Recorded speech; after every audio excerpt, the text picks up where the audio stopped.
नमस्कार दोस्तों, मैं हूं विजय विद्रोही। क्या कांग्रेस के घोषणा पत्र ने प्रधानमंत्री नरेंद्र मोदी को बेचैन कर दिया है, थोड़ा हिलाकर रख दिया है?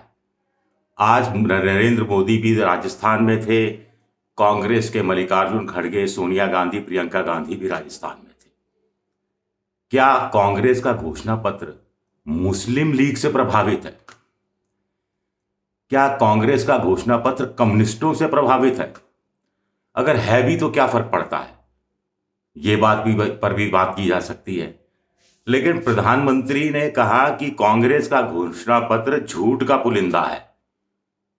कांग्रेस प्रधानमंत्री ने कहा कि कांग्रेस का घोषणा पत्र आजादी से पहले का Indian union of Muslim league की याद दिलाता है और कम्युनिस्टों की याद दिलाता है। अब मेरे समझ में नहीं आया कि मुस्लिम लीग के आजादी से पहले के घोषणा पत्र का, अगर कोई था मुझे नहीं मालूम, का कांग्रेस के 2024 के लोकसभा चुनाव से पहले के घोषणा पत्र से क्या कोई संबंध है क्या?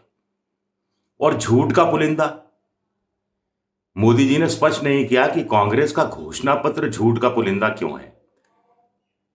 मोदी जी चार जातियों की बात करते हैं, गरीबों की, महिलाओं की, युवाओं की, किसानों की। कांग्रेस के घोषणा पत्र में किसानों की बात है, महिलाओं की बात है, युवा की बात है, गरीबों की बात है और हिस्सेदारी की बात है। इस हिसाब से देखा जाए तो कांग्रेस का घोषणा पत्र अगर झूठ का पुलिंदा है तो मोदी जी की चार जातियों के लेकर किए गए काम क्या झूठ का पुलिंदा है या सच का एक बहुत बड़ा आईना है? आप ही इसकी तुलना कर सकते हैं। कांग्रेस कह रही है कि किसानों के लिए एमएसपी, कर्ज माफी के लिए स्थायी आयोग। कांग्रेस कह रही है गरीब महिलाओं को 1 लाख रुपया सालाना। कांग्रेस कह रही है कि 50% महिला आरक्षण सरकारी नौकरियों में। कांग्रेस कह रही है कि युवाओं की पहली नौकरी पक्की, परीक्षा शुल्क शून्य, कर्ज शिक्षा के लिए लिया जाता है वो माफ। कांग्रेस कह रही है कि apprenticeship, right to work, 1 lakh रुपया स्टाइपेंड। कांग्रेस कह रही है गरीबों के लिए कई सारी योजनाएं। प्रधानमंत्री मोदी कह रहे हैं महिलाओं के लिए उज्ज्वला दे दिया, घर घर पानी के कनेक्शन पहुंचा दिए, शौचालय बना दिए, इज्जत घर बना दिए। तो कांग्रेस महिलाओं के लिए जो वादे कर रही हैं वो मोदी जी के लिए झूठ का पुलिंदा है। और मोदी जी ने जो महिलाओं के लिए किया कथित तौर पर या जो और करना चाहते हैं वो लोक कल्याण है, वो माताओं बहनों के लिए है। ये किस तरह की तुलना है, ये समझ से परे है। कायदा तो ये होना चाहिए था कि प्रधानमंत्री, मैं बड़ा बेसब्री से इंतजार कर रहा था, मुझे लगा कि कांग्रेस की तरफ से जो रैली हुई उसमें सबसे अच्छा प्रियंका गांधी का भाषण रहा, मोदी जी पर भी आएंगे। उन्होंने बिल्कुल साफ, सरल, स्पष्ट भाषा में समझाया कि कांग्रेस का घोषणा पत्र आखिर है क्या, और साथ साथ वो प्रधानमंत्री नरेंद्र मोदी को उनके 10 साल के शासन को बेनकाब करती गई कि कुछ नहीं किया, बड़ा लंबा चौड़ा बढ़ चढ़ कर बताते हैं। टीवी में भी उन्हीं वही चेहरा दिखता है, टीवी में गरीब की बात नहीं होती, महिला की बात नहीं होती, युवा की बात नहीं होती, टीवी चैनलों पर, अखबारों में इस तरह की खबरें नहीं छपती।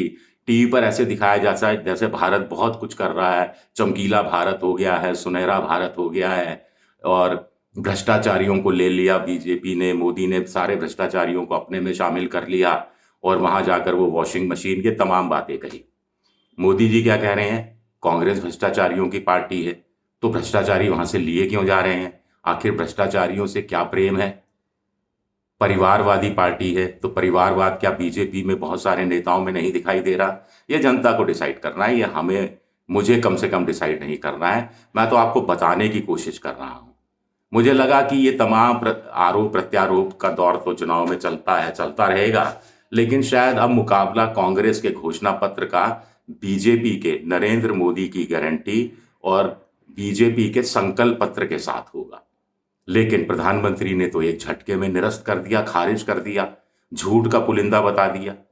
एक चीज समझ में नहीं आई कि कांग्रेस जो महिलाओं के लिए बात कर रही है, किसानों के लिए बात कर रही है, युवाओं के लिए बात कर रही है, वो झूठ का पुलिंदा कैसे हो सकता है? उसमें व्यवहारिकता है, उसमें 2.5, 3, 4 लाख करोड़ जो भी खर्च होगा, इससे ज़्यादा खर्च भी नहीं होगा। आंगनबाड़ी के लिए जो मानदेय है और आशा वर्कर के लिए मानदेय है, वो दुगना करने की बात है। वो झूठ का पुलिंदा है। मोदी जी कह रहे हैं इतने लाख करोड़पति लखपति दीदी और ड्रोन दीदी खड़े कर देंगे, ये झूठ का पुलिंदा नहीं है। किसानों के लिए एमएसपी, किसानों की एमएसपी को लीगल राइट बना दिया जाएगा। स्वामीनाथन आयोग की सिफारिशों के आधार पर फसल की खरीद हो जाएगी। ये मोदी जी के हिसाब से कांग्रेस की जो ये घोषणा है, ये झूठ का पुलिंदा है। लेकिन जो मोदी जी ने कहा था कि 5 साल में किसानों की आय दुगनी हो जाएगी, जो दुगनी नहीं हुई, वो क्या सच का पुलिंदा था? सवाल उठता है। कांग्रेस कह रही है कि राइट टू वर्क होगा, अप्रेंटिस एक्ट लागू होगा और प्राइवेट क्षेत्र में भी आरक्षण की सीमा बढ़ाई जाएगी और स्टाइपेंड 1 लाख रुपया छात्रों को दिया जाएगा। ये मोदी जी के हिसाब से झूठ का पुलिंदा है। लेकिन जो 2014 में चुनाव में आने से पहले, सरकार में आने से पहले जो मोदी जी की तरफ से वादा किया गया था कि 2 करोड़ नौकरियां हर साल दी गई थी, दी जाएंगी, वो क्या झूठ का पुलिंदा था या वाकई में 2 करोड़ नौकरियां एक साल में दे दी गई? इस हिसाब से तो 20 करोड़ नौकरियां अब तक मिल जानी चाहिए थी। ये भी अपने आप में एक बड़ा सवाल उठता है। तो आप कंपैरिजन करते चले जाइए, कंपैरिजन पर कंपैरिजन करते जाइए, आपको अपने आप पता लग जाएगा कि झूठ क्या है, सच क्या है। एक बात है कि कम्युनिस्टों से प्रभावित है। अगर कोई गरीब की बात करता है, वंचित की बात करता है, उपेक्षित की बात करता है, तो वो कम्युनिस्टों से प्रभावित कैसे हो सकता है? यानी गरीब वंचित की बात करना कम्युनिस्टों से प्रभावित है मोदी की नजर में। लेकिन जब मोदी गरीबों और वंचितों की बात करते हैं, पूरा भाषण उनका आज मैंने सुना, उसमें भी गरीब महिलाओं की, पिछड़े लोगों की, तमाम लोगों की चिंता व्यक्त की गई थी। तो वो क्या कम्युनिस्टों से प्रभावित नहीं है? और फर्क क्या पड़ता है?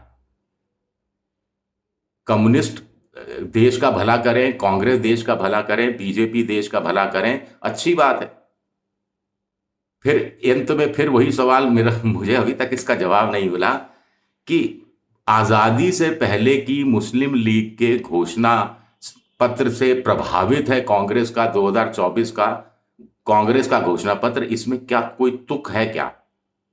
साफ है कि कांग्रेस के घोषणा पत्र में गेम चेंजिंग आइडिया छुपे हुए हैं। कांग्रेस जो कह रही है कि देश भर में चिरंजीवी योजना होगी, कांग्रेस जो कह रही है 25 लाख रुपए का कैशलेस इलाज किया जाएगा, ये मोदी जी की नजर में झूठ का पुलिंदा है। आयुष्मान योजना जो उनकी तरफ से शुरू की गई, सीएजी की रिपोर्ट में उसमें जो भारी गड़बड़ियां पाई गई, वो सच का पुलिंदा था, झूठ का पुलिंदा था? ये भी आप लोग तय कीजिए। शुक्रिया मेरा ये वीडियो देखने के लिए। पसंद आए तो लाइक कीजिए, सब्सक्राइब कीजिए, शेयर कीजिए और घंटी जैसी आकृति दबा दीजिए। आप मेंबरशिप ड्राइव में जा सकते हैं, मेरी आर्थिक मदद की भी कोशिश कर सकते हैं। शुक्रिया, बहुत बहुत शुक्रिया।